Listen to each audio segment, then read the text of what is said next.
बिस्मिल्लाहिर्रहमानिर्रहीम। फाइनली 3 साल के बाद HED हायर एजुकेशन डिपार्टमेंट ने ऑफिशियली लेक्चरार की सीट्स का ऐलान कर दिया है। लेक्चरार की सीट की एडवर्टाइजमेंट PPSC की ऑफिशियल वेबसाइट और आज का एक्सप्रेस न्यूज़पेपर में शाया हो चुकी है। आज की इस वीडियो में हम बात करेंगे कि आप इन लेक्चरार की सीट पर किस तरह ऑनलाइन अप्लाई कर सकते हैं, चलान फॉर्म किस बैंक में और कहां पे जमा करवाना है और किस तरह आप चलान फॉर्म के बाद step by step online apply कर सकते हैं। तो इसके लिए जो एडवर्टाइजमेंट के मुताबिक टोटल जो नंबर ऑफ सीट्स हैं वो 2500 के करीब हैं, जिसमें से 1435 फीमेल्स के लिए हैं और 1019 मेल के लिए। लेक्चरार की जॉब में अप्लाई करने के लिए जो एलिजिबिलिटी क्राइटेरिया है उसके मुताबिक आपकी मास्टर डिग्री 16 ईयर एजुकेशन होनी चाहिए। मास्टर डिग्री से मुराद आपने MA किया हो, MSc किया हो या BS ऑनर किया हो। इसके साथ आपकी मास्टर डिग्री में सेकंड डिवीजन होनी चाहिए। सेकंड डिवीजन से मुराद आपकी MA में, MSc में या BS ऑनर में जो आपके मार्क्स की परसेंटेज है वो 45% होनी चाहिए। अगर आपकी परसेंटेज 45% से कम है तो आप इस जॉब के लिए अप्लाई नहीं कर सकते। दूसरी चीज़ एज की है, जो कि मेल के लिए 33 ईयर्स है और फीमेल के लिए 36 ईयर है। अगर आपकी एज मेल के लिए 33 ईयर से ज़्यादा है तो आप इस जॉब के लिए अप्लाई नहीं कर सकते, और अगर फीमेल की एज 36 ईयर से ज़्यादा है तो वो भी इस जॉब के लिए अप्लाई नहीं कर सकती। तो आइए अब मैं आपको बताता हूँ कि आप किस तरह PPSC का चलान फॉर्म डाउनलोड करके उसे फिल करके बैंक में जमा करवाते हैं और उसके बाद किस तरह आप PPSC की वेबसाइट पे ऑनलाइन इस जॉब के लिए अप्लाई करते हैं। तो आइए कंप्यूटर स्क्रीन की तरफ चलते हैं। PPSC लेक्चरशिप की जॉब पे अप्लाई करने के लिए सबसे पहले अपना क्रोम ब्राउज़र ओपन करें, और अगर आप मोबाइल पे अप्लाई कर रहे हैं तो आपके मोबाइल में जो भी ब्राउज़र है, क्रोम है, UC है, फायरफॉक्स है, उसे ओपन करें और सर्च वाले बॉक्स में लिखें PPSC चलान फॉर्म। PPSC चलान फॉर्म लिखने के बाद जैसे ही आप एंटर वाला बटन प्रेस करेंगे, जो सबसे फर्स्ट लिंक आपके सामने शो होगा इस पर क्लिक करें। इस पर क्लिक करने के बाद जो PPSC का चलान फॉर्म होगा वो आपके सामने शो हो जाएगा। PPSC का चलान फॉर्म शो होने के बाद राइट कॉर्नर पे एरो का निशान है, डाउनलोड का बटन, इस पर क्लिक करें। इस पर क्लिक करने के साथ ही ये चलान फॉर्म डाउनलोड हो जाएगा। चलान फॉर्म डाउनलोड करने के बाद आपने इसका प्रिंट ले लेना है। प्रिंट लेने के बाद इसको आपने बाई हैंड फिल करना है। इसको आपने फिल कैसे करना है उसका मैं एक छोटा सा सैंपल दिखा देता हूँ। ये एक चलान फॉर्म का मैंने एक हिस्सा लिया है 3 में से। उसमें जो फर्स्ट वाला कॉलम है यहाँ पे आप अपना नाम लिखना है। सेकंड वाले कॉलम में आपने जिस पोस्ट पे अप्लाई करना है, जैसे कि मैंने लिखा है PPSC लेक्चरार मैथमेटिक्स, तो जिस पोस्ट पे मैं अप्लाई कर रहा हूँ उसका नाम लिखना है। थर्ड वाले पे आपने लिखना है केस नंबर। केस नंबर आपको कहाँ से मिलेगा? जब आप PPSC की ऑफिशियल वेबसाइट ओपन करेंगे, ऑफिशियल वेबसाइट पे जब आप जाएंगे तो वहाँ पे जो PPSC लेक्चरशिप की जॉब की एडवर्टाइजमेंट नंबर 24 है, ये आपके सामने शो हो रही है, जॉब एडवर्टाइज नंबर 24 2020। तो जैसे आप इसको ओपन कर देंगे, ओपन करने के बाद ये सीट्स आई हैं लेक्चरार फीमेल और ये लेक्चरार मेल। तो ये केस नंबर, यहाँ पे ये केस नंबर लिखा है। जैसे कि अब मैं मैथ्स के लिए अप्लाई कर रहा हूँ तो मैथ्स के सामने जो ये 46 RB 2020 लिखा हुआ है, ये मेरी पोस्ट का केस नंबर है। तो जिस तरह आपने हिस्ट्री पे अप्लाई करना है, कंप्यूटर पे करना है, बॉटनी पे करना है, केमिस्ट्री पे करना है, तो उसके सामने जो केस नंबर लिखा होगा आपने उसको वहाँ से देख के अपने चलान फॉर्म पे लिखना है। जैसे कि अब मैं मैथ की सीट पे अप्लाई कर रहा हूँ तो यहाँ पे जो केस नंबर है वो 46 RB 2020 है, तो मैंने वही केस नंबर 46 RB 2020 यहाँ पे लिखा हुआ है। उसके बाद अमाउंट है 600 रुपीज़ आपने यहाँ पे लिखना है। यहाँ पे जो टोटल है यहाँ पे भी आपने 600 लिखना है। यहाँ पे आपने अपने सिग्नेचर करने हैं और यहाँ पे इन वर्ड्स रुपीज़ 600 रुपीज़ आपने लिख के आपके करीबी जो भी नेशनल बैंक की कोई भी ब्रांच है वहाँ पे जाके आपने ये सबमिट करवाना है। जब आप ये चलान फॉर्म वहाँ पे सबमिट करवाएंगे तो वहाँ पे जो बैंक का कैशियर होगा वो 600 रुपीज़ लेने के बाद आपको इसकी एक रिसिप्ट वापस कर देगा। इसके ऊपर एक वो स्पेशल किस्म का नंबर लिख के देगा। वो नंबर जब आपने ऑनलाइन अप्लाई करना है वहाँ पे वो नंबर एंटर करना है। ठीक है, तो अब चलान फॉर्म फिल करने के बाद अब मैं आपको बताता हूँ कि आपने ऑनलाइन किस तरह अप्लाई करना है। ठीक है, सबसे पहले फिर उसी तरह आपने गूगल पे जाके लिखना है PPSC लिखने के बाद इसकी जो ऑफिशियल वेबसाइट है आपने वो ओपन करनी है। ऑफिशियल वेबसाइट ओपन करने के बाद आपके राइट हैंड साइड की तरफ आपकी तरफ लिखा होगा अप्लाई ऑनलाइन, इसके ऊपर क्लिक करें। इस पर क्लिक करने के बाद अभी बेसिकली जो एडवर्टाइजमेंट नंबर 24 है वो अभी तक वेबसाइट पे अप्लाई के लिए नहीं आई है, लेकिन उम्मीद है कल या रात 12 बजे के बाद वो यहाँ पे शो हो जाएगी। मैं आपको वैसे एक सैंपल के तौर पे बता देता हूँ कि आपने किस तरह इसको फिल करना है। जैसे मैं वैसे किसी भी सीट पे एक क्लिक करता हूँ, ठीक है। क्लिक करने के बाद आपके सामने ये लास्ट पे लिखा होगा फिल अप फॉर्म, यहाँ पे आपने क्लिक करना है। यहाँ पे क्लिक करने के बाद ये कुछ इंस्ट्रक्शन लिखी हुई है, इसको आपने रीड कर लेना है। उसके बाद I confirm that I have read, यहाँ पे क्लिक करने के बाद आपने अप्लाई ऑनलाइन पे क्लिक कर देना है। अप्लाई ऑनलाइन पे क्लिक करने के थोड़ी देर बाद आपके सामने इस तरह का डैशबोर्ड आएगा। यहाँ पे आपने सबसे पहले अपना CNAC नंबर लिखना है। जैसे कि मैं यहाँ पे अपना CNAC नंबर लिखता हूँ, ठीक है। यहाँ पे यही CNAC नंबर आपने बगैर डैशेस के लिखना है, इस तरह बगैर डैशेस के लिखने के बाद उसके बाद यहाँ पे आपने अपना ईमेल लिखना है। ईमेल कोई भी आपका जो है वो आप यहाँ पे यूज़ कर सकते हैं, जो आपका ईमेल है।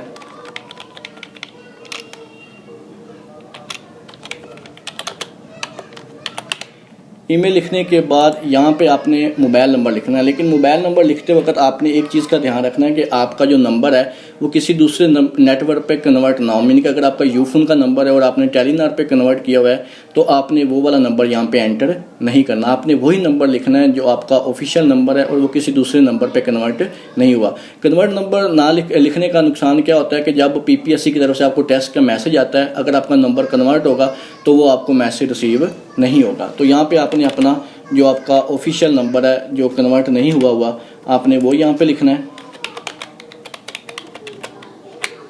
उसके बाद ये नीचे लिखा हुआ है to fill the application form click here, आपने यहाँ पे क्लिक कर देना है। जैसे ही आप यहाँ पे क्लिक करेंगे आपसे वो पूछेगा आपका जेंडर कौन सा है, आपने वो सिलेक्ट करना है। उसके बाद आपकी जो डेट ऑफ बर्थ है जब वो आपने वो यहाँ पे सिलेक्ट कर लेनी है। मैं आपको वैसे एक सैंपल के तौर पर सिलेक्ट कर रहा हूँ। उसके बाद उसके नीचे आर यू गवर्नमेंट एम्प्लॉई, अगर आप गवर्नमेंट एम्प्लॉई हैं तो आप येस करें, अगर नहीं है तो नो पे क्लिक करें। अगर आप येस करेंगे तो आपसे वो NOC का पूछेगा। NOC क्या होता है? नो ऑब्जेक्शन सर्टिफिकेट, जो कि आपको अपने हेड डिपार्टमेंट ऑफिस से बनवानी पड़ती है, ठीक है। अगर आप गवर्नमेंट के एम्प्लॉई नहीं है तो आप नो पे क्लिक करेंगे। उसके बाद do you claim to be special person, ठीक है। अगर आप स्पेशल पर्सन नहीं है, ठीक है, कोई मजदूर नहीं है, कोई मजदूरी नहीं है तो आप नो पे क्लिक करें, ठीक है। अगर आपकी कोई मजदूरी है तो आप यस पे क्लिक करेंगे। जब आप यस पे क्लिक करेंगे तो आपसे मेडिकल सर्टिफिकेट मांगेगा, वो आपने वहाँ पे फिल करना है। उसके बाद are you retired release arm force person, अगर कोई आर्मी से रिटायर्ड है तो आप यहाँ पे यस पे क्लिक करेंगे। उसके बाद to fill the application form click here, उसके बाद आप यहाँ पे क्लिक करेंगे। इस पे क्लिक करने के बाद आपसे वो कहेगा upload your picture and CNAC picture. आपसे वो दो पिक्चर पूछेगा, एक आपने अपनी तस्वीर अपलोड करनी है, एक CNAC की पिक अपलोड करनी है, ठीक है। तो यहाँ पे जो अक्सर मसला आता है कि यहाँ पे उसने कंडीशन दी हुई है कि आपकी जो CNAC या आपकी जो पिक्चर है वो 25 KB से ज़्यादा ना हो। अगर आपकी पिक्चर का साइज 25 KB से ज़्यादा होगा तो आप इस पे अप्लाई नहीं कर सकेंगे, आपकी जो पिक्चर है वो अपलोड नहीं होगी, ठीक है।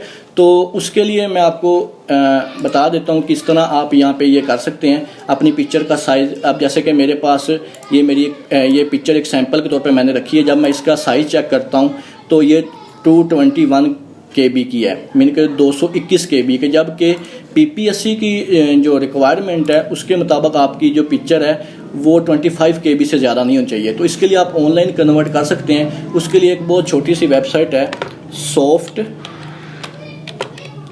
लॉजिक लिख के जैसे ही आप क्लिक करेंगे आपके सामने एक सबसे फ्रंट पे जो लिंक आएगा सॉफ्ट लॉजिक का, आपने उस पर क्लिक करना है। Soft logic resize, first website जो आपके सामने आएगी सॉफ्ट लॉजिक रिसाइज की, आपने यहाँ पे क्लिक करना है। यहाँ पे आपसे वो पूछेगा अपनी इमेज अपलोड करें, चूज़ फाइल पे क्लिक करें। उसके बाद जहाँ पे आपकी इमेज पड़ी हुई है वो फोल्डर ओपन करें।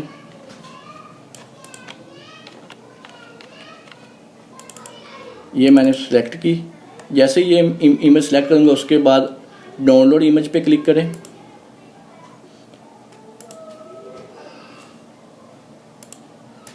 जैसे ही आपकी इमेज कंप्रेस होकर डाउनलोड हो जाएगी तो आप ये वाली इमेज अब वहाँ पे अपलोड कर सकते हैं। उसके बाद आपकी जो CNC पिक है वो भी मैंने एक सैंपल के तौर पे यहाँ पे ली हुई है।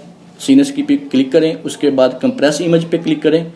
कंप्रेस इमेज पे क्लिक करने के बाद डाउनलोड इमेज पे क्लिक कर दें।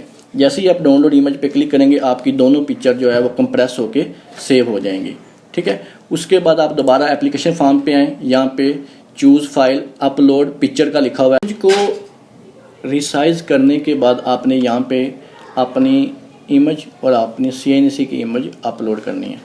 अपनी इमेज अपलोड करने के बाद जो कि आपने कंप्रेस की है, चूज़ फाइल पे क्लिक करें। चूज़ फाइल पे क्लिक करने के बाद जहाँ पे आपकी इमेज सेव हुई है वो वाला फ़ोल्डर ओपन करें।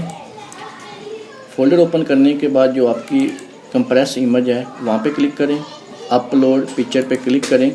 जब आप अपलोड पिक्चर पे क्लिक करेंगे तो आपकी इमेज यहाँ पे अपलोड हो जाएगी। उसके बाद उन्होंने कहा कि अपलोड CNC पिक। CNC की पिक अपलोड करने के लिए फिर दोबारा चूज़ फाइल पे क्लिक करें। जो आपकी कंप्रेस इमेज पड़ी है CNC की उस पर क्लिक करें, जो कि मैंने एक सैंपल के तौर पर किसी की भी ली हुई है, ठीक है। उसके बाद अपलोड CNC पिक पे क्लिक करें। जैसे ही आप यहाँ पे क्लिक करेंगे आपकी इमेज सक्सेसफुली अपलोड हो जाएगी। उसके बाद तीसरे नंबर पर पूछा है bank receipt information status. Bank receipt के लिए आप यहाँ पे ऐड पे क्लिक करें। ऐड पे क्लिक करने के बाद यहाँ पे चूज़ फाइल पे क्लिक करें।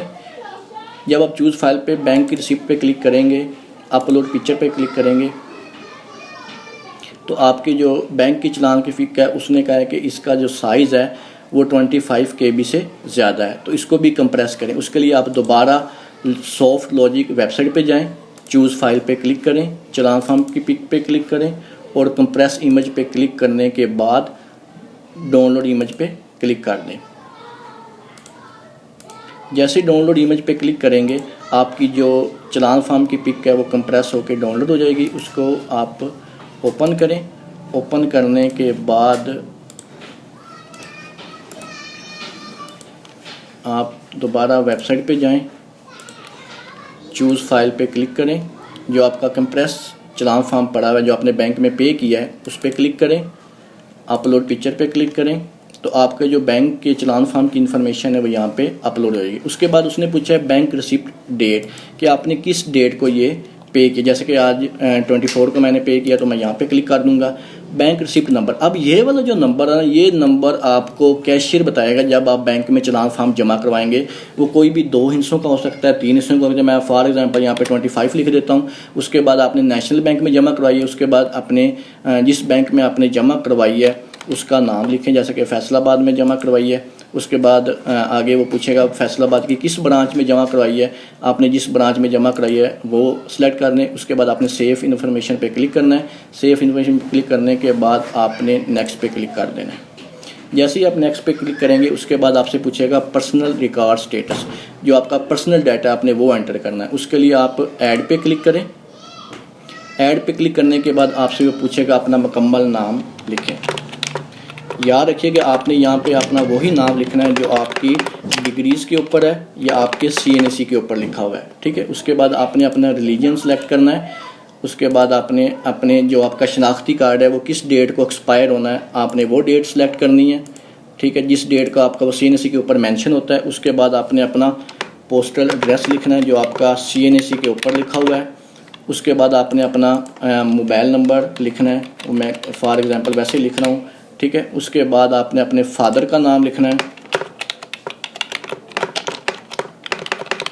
और फादर का नाम भी वही लिखना है जो आपकी डिग्रीज़ के ऊपर लिखा हुआ है। उसके बाद आपका डोमिसाइल जो है वो किस सिटी का है, ठीक है।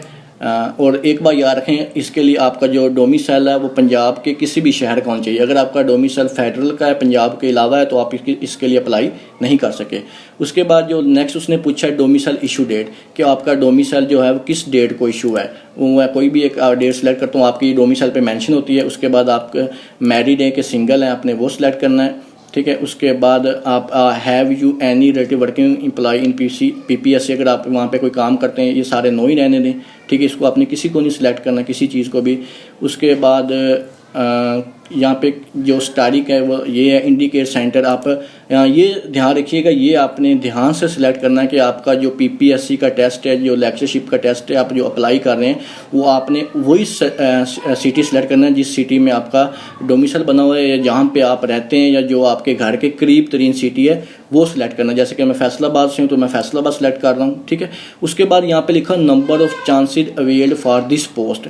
अगर तो आपने इस सीट के लिए पहले अप्लाई किया हुआ है लेकिन आप क्वालिफाई नहीं हुए थे तो आपने यहाँ पे मेंशन करना है कि मैं 1 टाइम अप्लाई किया था, 2 टाइम या 3 टाइम का, आपके कितने चांसेस बाकी हैं। अगर आपको नहीं पता कि आपने कितनी टाइम अप्लाई किया है या आपके कितने चांसेस बाकी हैं तो इसके लिए मैं एक डिटेल वीडियो ऑलरेडी अपने चैनल पे बना चुका हूँ, उसका लिंक मैं डिस्क्रिप्शन में दे दूँगा। आप वहाँ से जाके देख सकते हैं कि आपने कितनी दफ़ा अप्लाई किया हुआ है, आपका चांस काउंट हुआ है या नहीं हुआ और आपके कितने चांसेस बाकी हैं, उसका लिंक आपको डिस्क्रिप्शन में मिल जाएगा।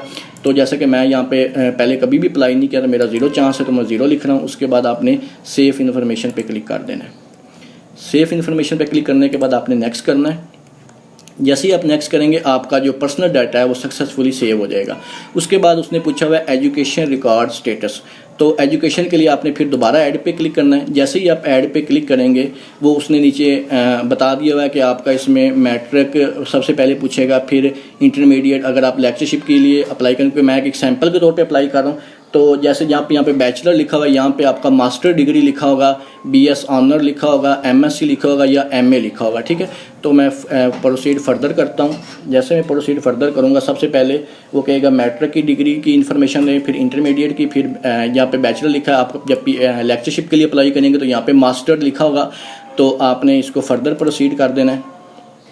सबसे पहले उसने मैट्रिक का पूछा हुआ है, उसमें आपने मैट्रिक किया या ओ लेवल की, आपने उन दोनों में से जिस जो किया आपने वो सिलेक्ट करना। जैसे कि मैंने मैट्रिक किया हुआ है। उसके बाद पूछेगा बोर्ड या यूनिवर्सिटी आपकी कौन सी, जबकि मैंने 22 फैसलाबाद से मैट्रिक किया तो मैं यहाँ पे 22 FSD लिख देता हूँ।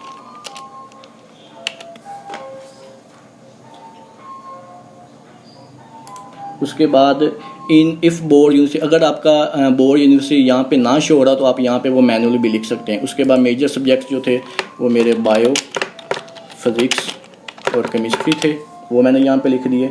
उसके बाद रिज़ल्ट आपका किस डेट को अनाउंस हुआ था वो आपने यहाँ पे लिख देना, जिस डेट को अनाउंस हुआ है, ठीक है। उसके बाद आपका एनुअल सिस्टम या सेमेस्टर था, रिज़ल्ट में वो बता रहा है कि आप मुकम्मल डेट लिखें, जैसा कि। उसके बाद मार्क्स ऑब्टेन, आपने कितने नंबर लिए थे मैट्रिक में, आपने वो लिखने हैं। फिर आपके टोटल नंबर कितने थे वो लिखने हैं। उसके बाद आपकी डिवीज़न कौन सी बनती, फर्स्ट सेकंड थर्ड, वो आपने अपने नंबरों के हिसाब से वो कैलकुलेट कर लेनी है। अगर आपकी 45% है तो सेकंड डिवीज़न है, 45% से कम है तो थर्ड डिवीज़न है, वो आपने अपनी मार्क्स की परसेंटेज के हिसाब से देख लेनी है। जैसे ही आप यहाँ पे क्लिक करेंगे उसके बाद आपने लिखना है ऐड एंड अदर एजुकेशन। इसके बाद आपने मैट्रिक वाली जगह पे इंटरमीडिएट कर देना है, ये भी मेरा 22 फैसलाबाद से है। उसके बाद आपका जो मेजर सब्जेक्ट था वो इसमें मेरा बायो की जगह पे मैंने प्री इंजीनियरिंग की थी तो वो यहाँ पे मैं मैथ लिख दूँगा। उसके बाद जो मेरा रिज़ल्ट डिक्लेयर हुआ था वो मैं यहाँ पे लिख देता हूँ, ठीक है। उसके बाद ये भी मेरा एनुअल था, इसमें आपके जितने नंबर थे आपने वो लिख देने हैं, ठीक है। टोटल जितने नंबर थे वो आपने यहाँ पे लिख देने हैं। आपकी जो डिवीज़न है वो यहाँ पे सेलेक्ट करनी है। जैसे आप ये लिखेंगे इसके बाद आपने ऐड एंड अदर एजुकेशन पे क्लिक कर देना है। इसके बाद यहाँ पे आपने बैचलर पे क्लिक करना है। आप जब लेक्चरशिप के लिए अप्लाई करेंगे तो यहाँ पे बैचलर की जगह पे मास्टर डिग्री लिखा होगा। मास्टर डिग्री में क्या होगा कि आपने मास्टर डिग्री जो यहाँ पे सिलेक्ट करना है वो आपकी मास्टर डिग्री आपने सिलेक्ट करनी है। मास्टर मेरा बैचलर क्यों हो रहा है, क्योंकि मैं आप एज ए सैम्पल के तौर पर अप्लाई कर रहा हूँ तो इसलिए ये बैचलर यहाँ पे शो हो रहा है। आपने यहाँ पे मास्टर सेलेक्ट करना है, वो आपने कहाँ से किया है। जैसे मैं यहाँ पे जीसी यूनिवर्सिटी या गवर्नमेंट यूनिवर्सिटी लिख देता हूँ तो वो आ जाएगा, गवर्नमेंट यूनिवर्सिटी फैसलाबाद जीसी आ गया, ठीक है। उसके बाद आपने किस में मास्टर्स किया आपने वो लिख देना है, जो जिस सब्जेक्ट में आपने मास्टर किया हुआ है, ठीक है। उसके बाद आपकी जो रिज़ल्ट किस डेट को डिक्लेयर, सेमेस्टर सिस्टम सेलेक्ट करने के बाद आपके कितनी CGPA थी आपने वो लिख देनी है, टोटल CGPA कितनी थी आपने वो लिख देनी है, परसेंटेज आपकी जितनी बनती है वो यहाँ पे लिखने के बाद आपने वेरीफाई, जब आपकी ये तीनों स्टेजेस मुकम्मल हो जाएंगी, मैट्रिक की, इंटर की, अगर आपकी जब आप लेक्चरशिप के लिए अप्लाई करेंगे आपसे यहाँ पे वो BA के भी पूछेगा, अगर आपने BA किया हुआ है या BS ऑनर्स किया है उसकी पूछेगा, अगर आपने MA MSc किया तो BSc की इन्फॉर्मेशन भी पूछेगा। उसके बाद आपने वेरीफाई दी एजुकेशन डिटेल पे क्लिक करना है। जैसे ही आप यहाँ पे क्लिक करेंगे उसके बाद आपसे पास वेरीफाई दी एजुकेशन डिटेल पे क्लिक करें और उसके बाद आपने सेफ इन्फॉर्मेशन पे क्लिक कर देना है। जैसे ही आप सेफ इन्फॉर्मेशन पे क्लिक करेंगे आपके सामने एक ऑप्शन शो होगा नेक्स्ट का, आपने यहाँ पे क्लिक करना है नेक्स्ट पे क्लिक करने के बाद आपका सारा डाटा, आपका पर्सनल डाटा, बैंक का डाटा और आपका एजुकेशन डाटा यहाँ पे अपलोड हो जाएगा। उसके बाद सर्विस रिकॉर्ड या एक्सपीरियंस स्टेटस, जबकि इसके लिए लेक्चरशिप के लिए पोस्ट के लिए कोई भी सर्विस या एक्सपीरियंस रिकॉर्ड की ज़रूरत नहीं है, आप इसको नहीं कुछ भी करेंगे। उसके बाद लास्ट पे लिखा हुआ है सबमिट एप्लीकेशन, आप इस सबमिट एप्लीकेशन पे क्लिक करेंगे। जब आप सबमिट एप्लीकेशन पे क्लिक करेंगे तो आपका जो लेक्चरशिप की जॉब्स के लिए सक्सेसफुली अप्लाई हो जाएगा। सक्सेसफुली अप्लाई होने के बाद आपके सामने जो आपका एप्लीकेशन फॉर्म है वो PDF की फॉर्म में डाउनलोड हो जाएगा, उसको आपने अपने पास सेव कर लेना और आपके नंबर पे भी मैसेज आएगा, जो आपने ईमेल दिया हुआ है उसके ऊपर भी आपको सक्सेसफुल मैसेज आ जाएगा। इसके अलावा अगर आपको अप्लाई करने में कोई भी मसला आ रहा हो या कोई भी क्वेश्चन आपके जहन में आ रहा हो तो आप कमेंट सेक्शन में मुझसे पूछ सकते हैं। उम्मीद है आज की वीडियो आपके लिए फ़ायदेमंद साबित हुई होगी। मज़ीद इस तरह की वीडियो देखने के लिए मेरे चैनल को सब्सक्राइब करें।